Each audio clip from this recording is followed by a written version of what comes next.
મેં મારા ઘરમાંથી કેટલા તેડા આપ્યા, ખુદ મારી વાત પણ. જ્યારે આપણે આપણા ઘરમાં એક બાળક ધર્મસભાને નથી આપી શક્યા અને આપણે સિસ્ટર અને ફાધરની ખોદણી કરવા બેસીએ, એ ક્યાંનો ન્યાય, ક્યાંનો ન્યાય?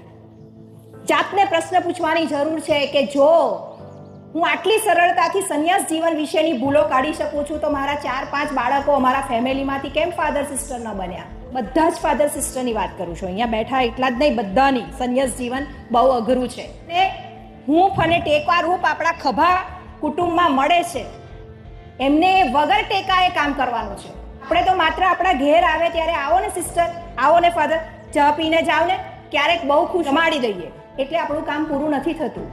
એમની એક આખી બહુ અલગ દુનિયા છે, ઈશ્વર સાથેની દુનિયા. એમાં એ આપણને લઈ જવા માટે પ્રયાસ કરતા હોય અને આપણે આપણી સમજણ, ખોટી સમજણ એમને આપતા હોઈએ છીએ.